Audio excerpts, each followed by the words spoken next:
In a world where burn it all down and start again sounds like an increasingly realistic idea, Little Fires Everywhere opens with a family whose whole life has just gone up in flames. The rest of the series then jumps back and forth in time to understand how we got here. Little Fires Everywhere is set in the small town of Shaker Heights in Ohio and begins with the arrival of the mysterious artist Mia into the safe suburban life of Elena. The series is anchored by the standout performances of Reese Witherspoon's Elena and Kerry Washington's Mia.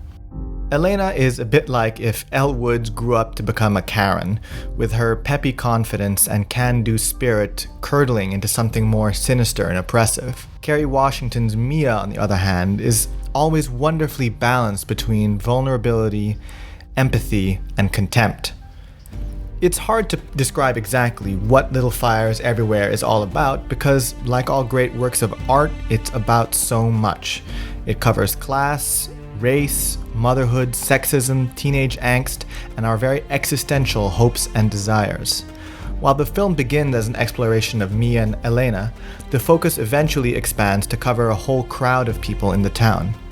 And this ensemble never feels too much, but instead it shows us how people can be both victims and oppressors, how being a good person in one interaction, in one instance, cannot wash out the other mistakes that you might have made. Unlike other shows about race, I think it really naturally visualizes the gulf of understanding between white and black America that is almost impossible to bridge, no matter what your good intentions may be. While the characters and the performances are both fascinating, the plot can feel a little less inspired. I also thought the ending to be slightly melodramatic, especially in contrast with how restrained and well-observed the rest of the series is. Little Fires Everywhere is available in the UK on Amazon Prime, and if you have it, I strongly recommend watching it. The next film is one that felt immensely relevant at the time and has only become more so now. I'm talking about Black Panther on Disney+. Watching the film, it strikes me what an amazing achievement it was that a major movie produced by the biggest studio in the world, which had to live within a whole ecosystem of a dozen other movies, made racial injustice in America the core focus of the film, the key turning point. That's as if the next Wonder Woman revolved around Wonder Woman facing up to and battling the forces of misogyny, or if the next Spider-Man movie was about dealing with the fallout from climate change. Obviously, lots of movies, and superhero movies included, can have social, political subtext behind it. But the radical thing about Black Panther is that they put it front and center, with no hints or subtext needed. Overall, the film holds up well as a piece of entertainment. Killmonger remains an incredibly seductive villain.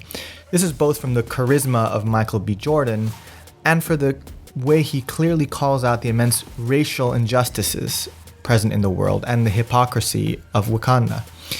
The scene where he steals or liberates the African artifacts from the museum is incredibly prescient for the discussions we are having right now.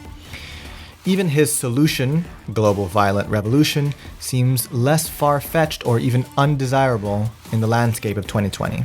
The final fight scene looked and felt terrible before, and still does now, especially in comparison to the earlier big action set piece in Korea.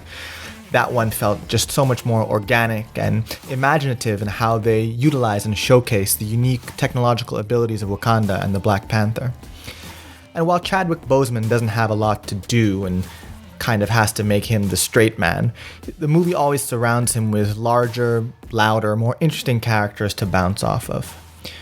With the next Black Panther film still almost 2 years away, Wakanda is definitely worth revisiting.